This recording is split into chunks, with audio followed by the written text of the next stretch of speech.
Welcome to the Family Office Success Podcast, where we explore the strategies, the insights, and the best practices that help families and their advisors build and manage successful family offices.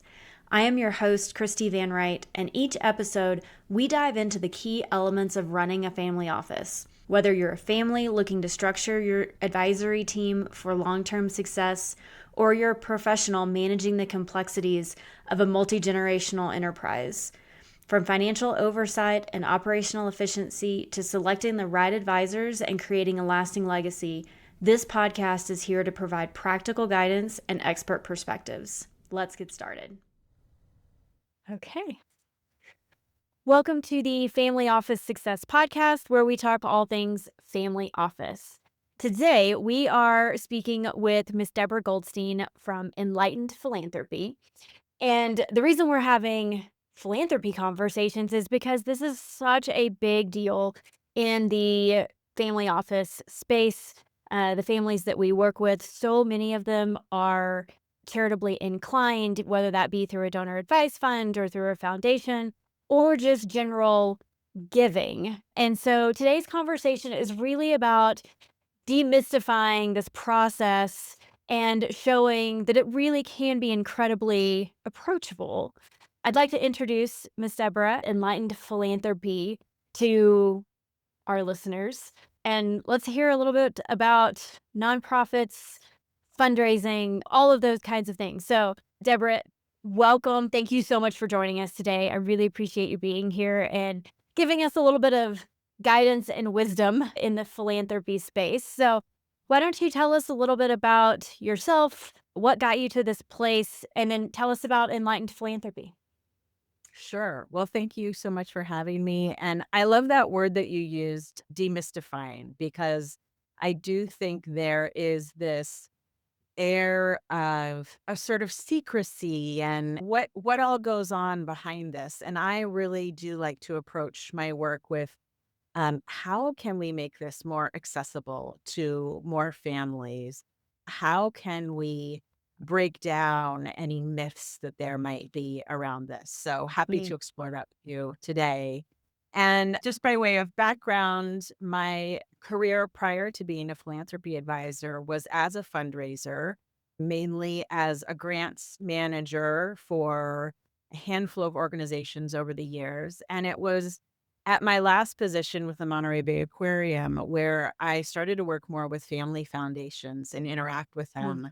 And I really saw the spectrum of the way families give. And there's this joke that applied on that side of things which is like, if you knew one family foundation, you knew one family foundation. Right. And it's this, right. It's the same thing. If you know one family, you know one family. These families are not cookie cutters. We all are part of families, and we all have our unique individual makeups of our families. And what I saw was there were the families who gave more sort of checkbook giving, gave to lots of different places, and didn't really seem to have a larger overall focus in their giving. And then there were family foundations that I worked with that really seemed to get how transformational philanthropy could be. And I remember this one family in particular because they were all in on marine conservation, and the aquarium was one of a suite of organizations all doing work in that space. And they knew who the players were. They knew what the issues were. They went diving for their family vacations, so like they really loved the marine environment, and that's what was important to them. And it was really seeing them as a model for me that helped me realize there's the potential here to get a family, should they choose, from point A to point B and be more focused, more meaningful, more intentional in their giving. And how can I support these families on that journey? And then Enlightened Philanthropy was born out of that experience and that idea. And it has been my privilege and honor to work with families over the years in supporting them on that path. It's so cool. What do you think, because you have seen a lot of families in a lot of different giving seasons, I'll call it. What do you think holds families back maybe from either creating or moving forward on philanthropy? I don't know, I just feel like I talk to so many families who in their minds they want to give, they are philanthropists, and yet there's something, I don't know, there's something there. What do you have any ideas why a family might get a little bit tripped up or stuck in this? I mean, again, there's so many factors, and each family has their own combination of factors that can play a role. Some of the Sure. things I find are they don't feel like they have the time. Their priorities are elsewhere.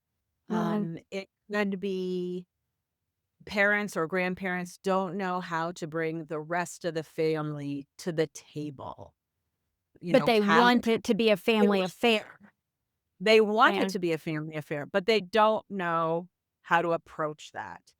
And that could be out of concerns around clashes that might happen, or we're not going to find something in common, those sorts of concerns. There's also the concerns around how do we even start to choose? There are so many choices. How do we narrow this down? Or the younger generation thinking, mom and dad have always given to the church. We're sure. not religious. How is there room for us in that type of giving? There's also Yeah. there's concerns from generations above and then generations below. It goes both ways, and it also can be a personality thing. Is somebody internally trying to start the conversation, which is great. Maybe there's an internal champion, but they really need a third party to come in and play that role of facilitator and advisor rather than having somebody within the family Mm. lead the discussion. So those are just a handful off the top of my head that come to light. So let me pull on this thread of having a third party to help. I don't know that a lot of families would naturally think, oh, there's someone here that can help, you know, insert need here. That they even realize that there's someone here that can help facilitate some of these things. I think we would call that in the industry a philanthropic advisor. Is that what you would? Okay. So what does that look like? What does a philanthropic advisor really do to come in and help a family with their giving, whatever that looks like to them? Yeah. So, yes. So we different philanthropic advisors may define their work differently. The way I define the work that I do is I don't do the technical piece. So I'm not taking the place of a wealth manager or a financial planner or an estate planner. I'm sitting at the table with those advisors, and the perspective that I'm bringing for the family is the values perspective Hmm. and helping them dig into what are the values that are important to us as a family, and how do we want to live those values or give into those values in the world? How can we take action in alignment with those values in the world? And so I am really, because I don't have that technical piece and I leave that to the other advisors, I can really dig into that rich, deep, broad subject matter with the family and help them Right. find alignment around that as they work towards finding clarity around where they're going to give. It feels like one of the things that we tend to come across is the financial advisor say you should have a DAF, you should have a donor advised fund because that's an efficient way of giving. The estate planning attorney or maybe the CPA even will say you should have a foundation because that's an efficient way of giving versus what a family is doing today.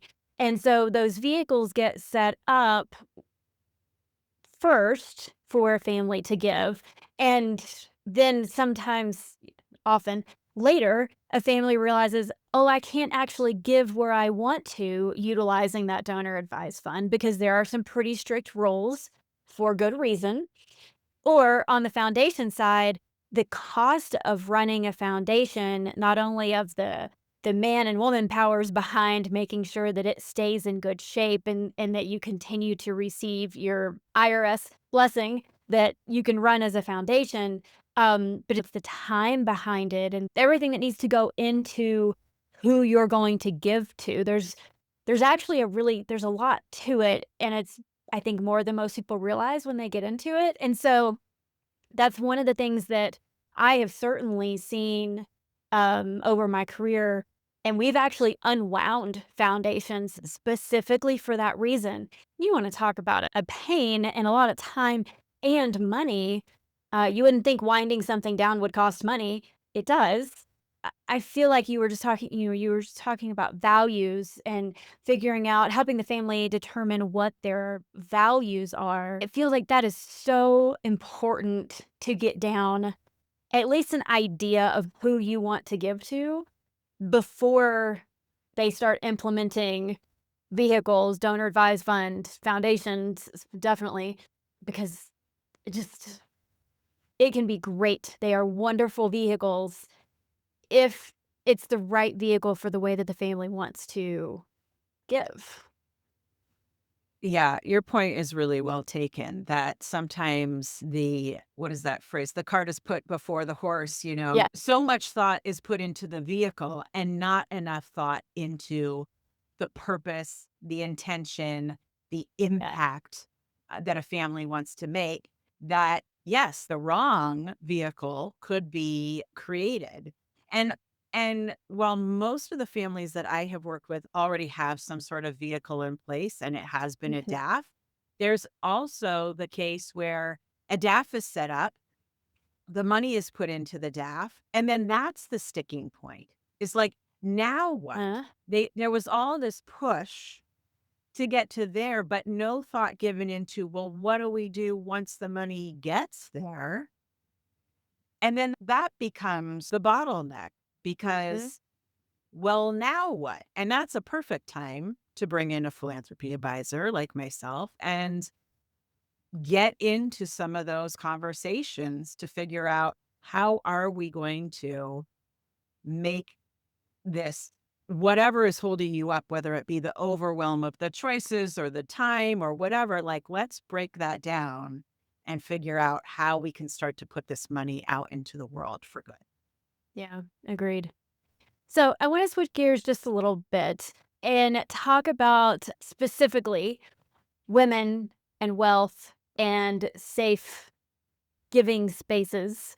I feel like this is sort of across the board. We as women feel like we should know more than we do.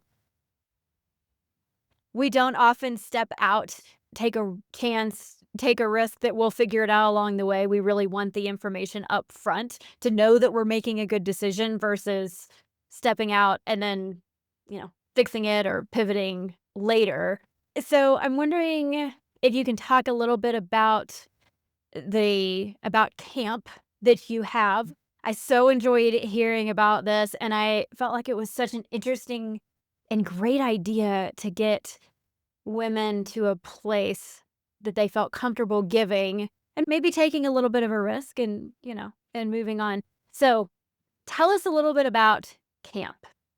Yes, I'd love to. I'll tell you the origin story, which is years ago, I was at a networking event. I was talking about my work as a philanthropy advisor, and a woman came up to me afterwards and she said, I really, really want to be a philanthropist. And then she went on and said, but I work at a nonprofit, and so I don't make a lot of money, but I do donate where I can, and I give to Goodwill, and I volunteer. I mean, she listed all the things. And I said, you are a philanthropist. And it really bothered me that she did not feel like she could claim that name that she so Mm, desperately wanted to. Just because she couldn't give monetarily. Exactly. Exactly. And so I broke it down for her and I said, you give where you can, when you can monetarily, but you're giving of your material goods, you're giving of your time. And by the way, you work at a nonprofit. I feel like that's the ultimate philanthropist. Like you have made a life choice for yourself by Yeah. working at a nonprofit.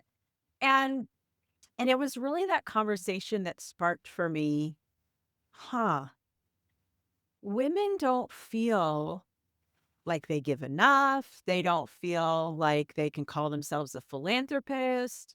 And over time, I mean, that was over a decade ago now. We're now seeing more role models that we have in the past. But at the Right. time, it was really, and for decades, centuries before that, it was older, rich white men. And so I wanted to create a space where women could come together, have the conversation around philanthropy. And over time, as I've worked with more women, I've realized exactly what you started with, which is they feel like they don't know enough. They feel isolated. Many of the women that I work with have come to money later in their life. They've always been philanthropic to some degree, but now they can give it 10x, 20x what they were giving before. And that feels like just enough of a leap that it feels daunting. And so how can I help them in safe, supportive environment, which camp is, to come together and have these questions and ask about whatever's on their mind? And so we get to, of course, we start with the values conversation.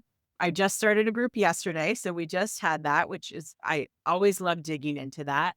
And then we go on from there and we get to talk about what is the impact that they want to have? What is their mission and vision for their giving? We also look at how have you already been giving? Because not only do women think they don't know enough, but they're also discounting, like this woman that initially sparked this idea, they're discounting all that they've already been doing. Right. And so that's part of this journey as well. And I really do frame it as a journey. This is not a one and done type endeavor. This is really an education. This is an exploration and evolution of who you are, where you are in time, in our society. What are you wanting to make a difference with now? And how do we get you there? And how do you not only have the clarity, that it takes to give in an intentional way, which the clarity helps to get through the overwhelm. It blocks out all the noise because we're all getting so many requests, but also helping them find the courage to give in the way that they want to give at the new level that they may be giving at, or to give in a Mm. way they haven't given before. Mhm. And then also the confidence that they do know enough and that they can explore these things. And that it is, when you look at it with that perspective, I feel like that kind of lowers the stakes. I can take action here. And I just need to start taking action to be able to then evaluate over time. Well, how did that gift feel to me? Mm. Do I want to give more to that organization? Do I want to give less? Was it not acknowledged in the way I want my gift to be acknowledged? Which is You totally know, fair. totally fair, totally Mhm. fair. And so those are the three things, big picture, that I hope women walk away with are clarity, courage, and confidence in their giving. I love that. I love any spaces where women feel empowered or are learning to be empowered and really take hold of that and do good in the world. I just there's there's so much we make such a difference, and I agree. I think we don't always give ourselves credit for that.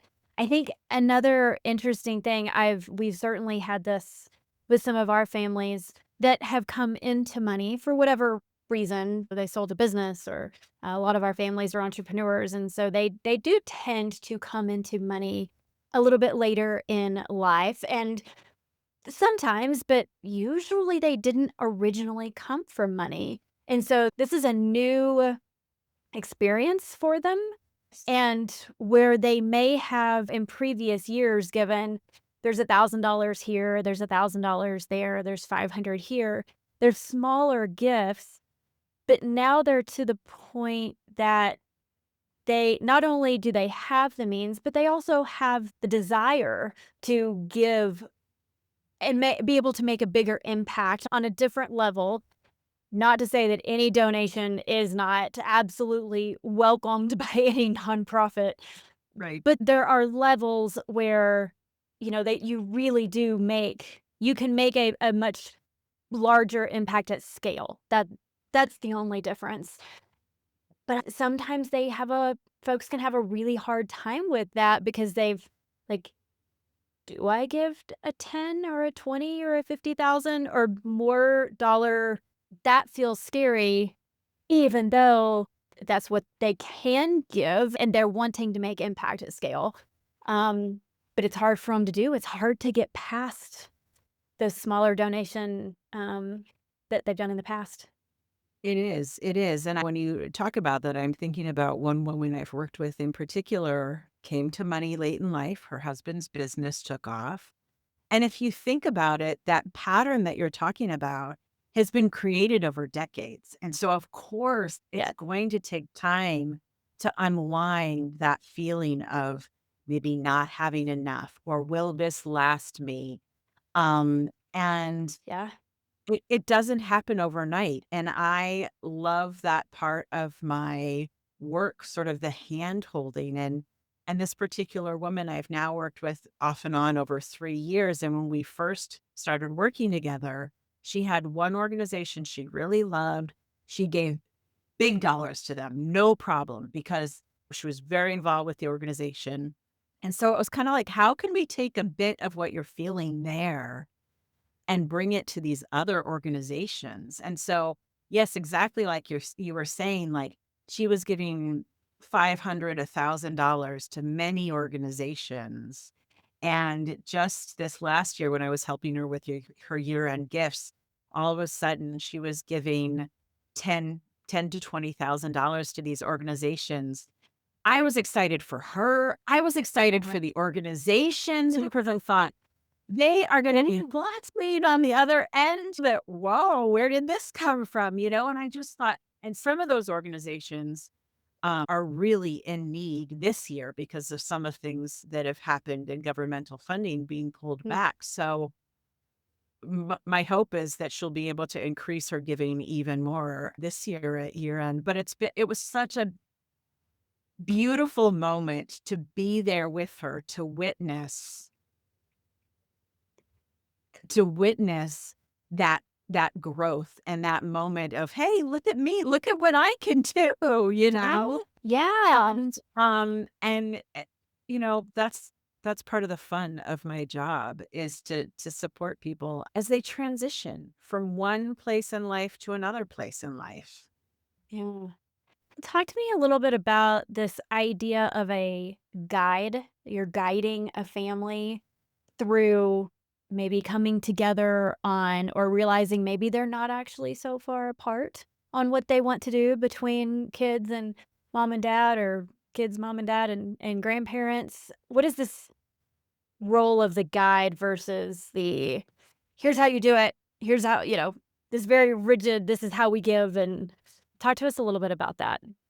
Yeah, I feel very strongly that my role is as a guide because I don't hold the answers for these families. They hold the answers. Sure. They know their goals. They know the issue areas that they care about, that they want to have an impact in. They know the type of difference that they want to make. And I see it as my role to help pull that from them, from the conversations.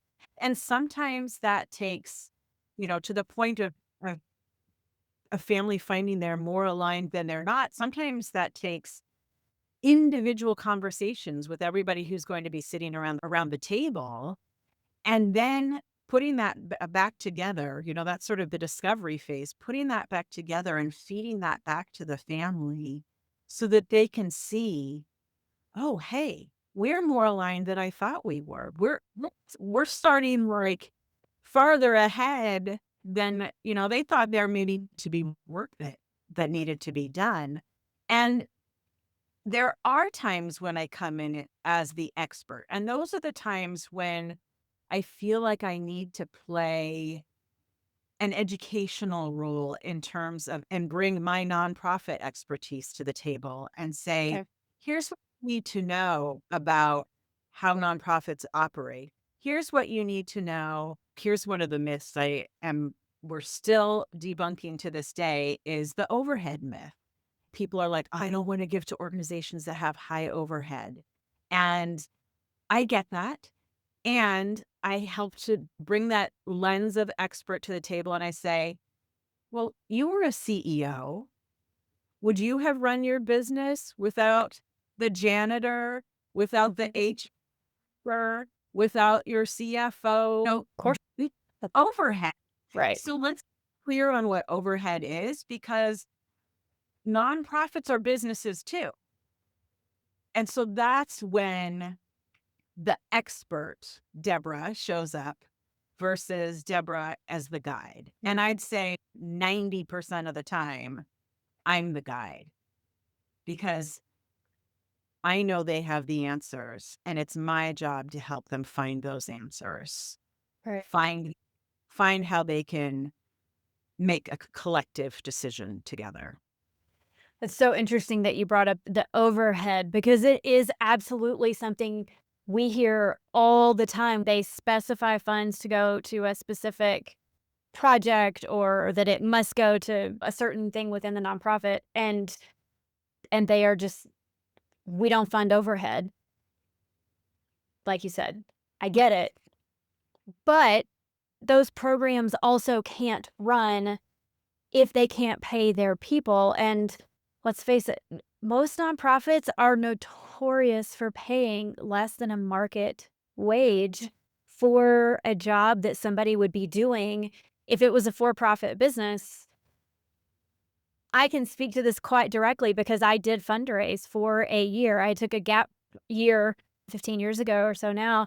And I mean, doing a job that in the for-profit world would have paid 2.5 times, and I worked way more than had I been in a for-profit business and beat my head against a wall way more than had I worked in a for-profit business. And so I think unless you've seen unless you've seen the inside and you understand that CEO, if their salary is staked at a certain number, everybody else has to fall below it. And Yeah. you gotta have the HR director. You've gotta have someone doing payroll. You've gotta have the fundraising team to continue doing the work. So I appreciate that you brought that up, and I hope anybody that is listening can at least hear this in the spirit in which we are trying to convey that you don't run a business without a CFO, a COO, HR. It's hard to run a nonprofit without those positions as well. So And lights and a functioning building and right. computers. Yes.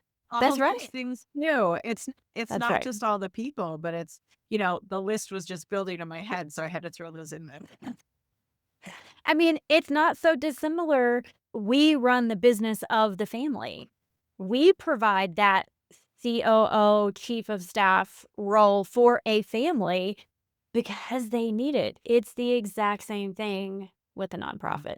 Sorry to beat on that one a little bit, but that is it's just such an important it is an important thing for folks to remember. So, okay, so let's move on.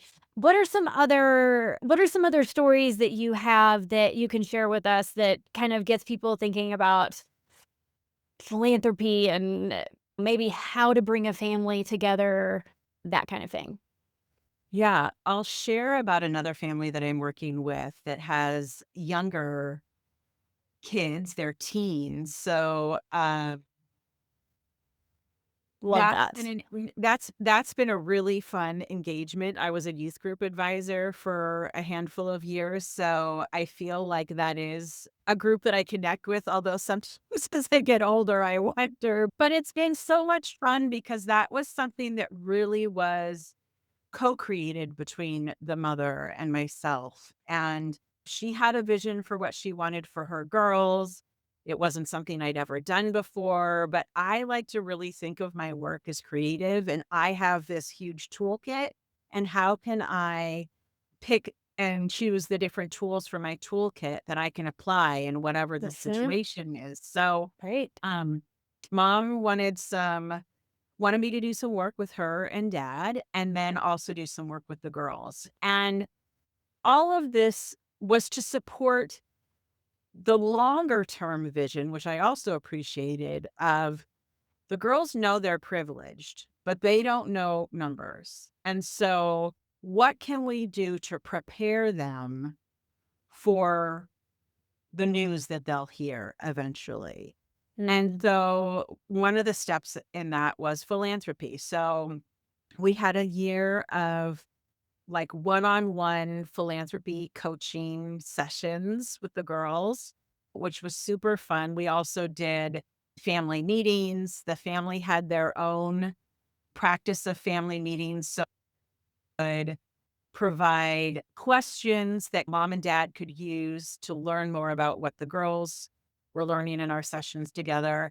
And then that first year was so successful, mom said, I'd like them to dive into financial literacy. Would you do that? And I said, as long as you know this is not my area of expertise, but I understand that the rapport with the girls is much more important than the subject matter expertise. And also for me, I felt like it's a nice opportunity to do something for somebody else that I wish I had gotten at that age, and to go back to the basics for myself as well, which is great because I have a young son at home. So as I'm relearning some things, I can think, okay, how can I apply these lessons with my son? That's been a fun exploration. And that um, for the girls has been a little bit more of a choose your own adventure. So it was like, here's 12 topics we can cover.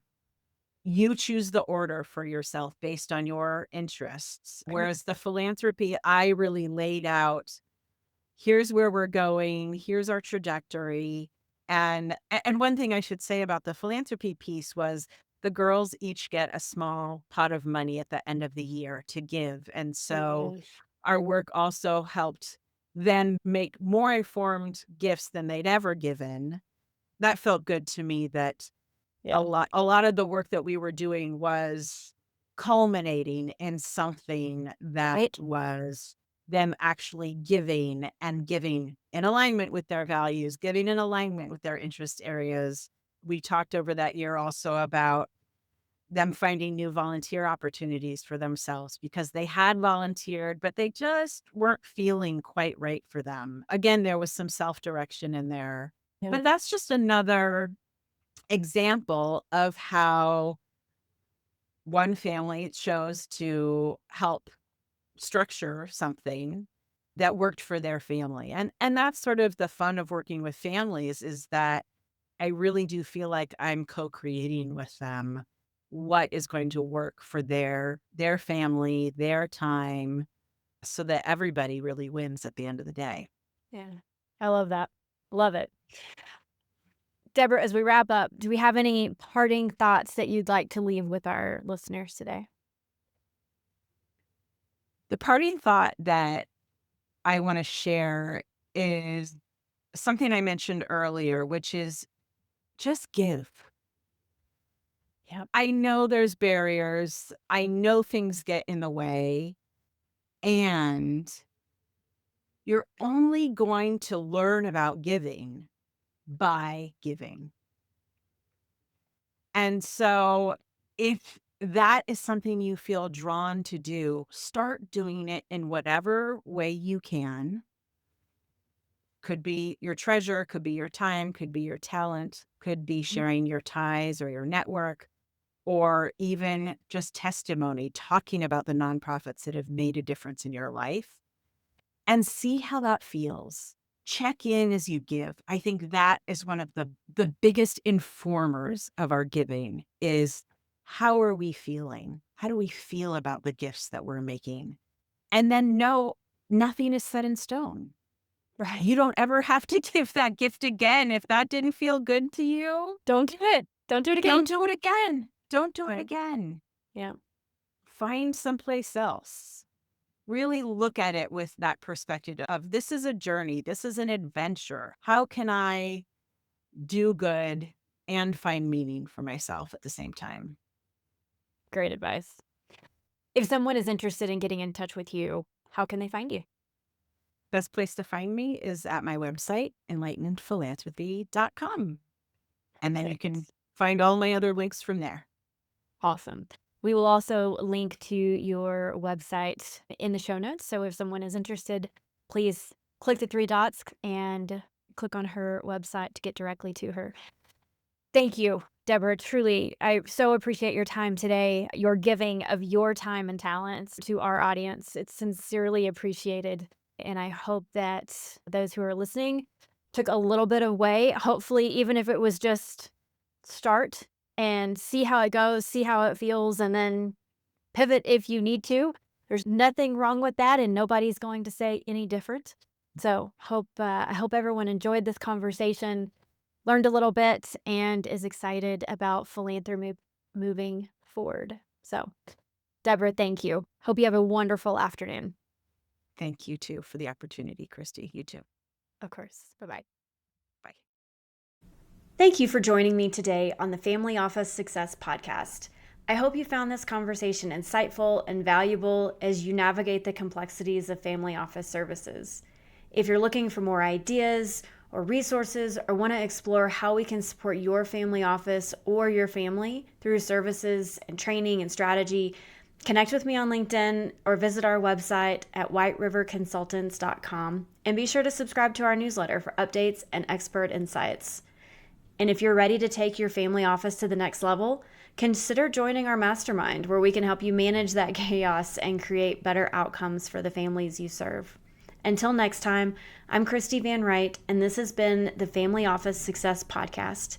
Take care and keep building for the future.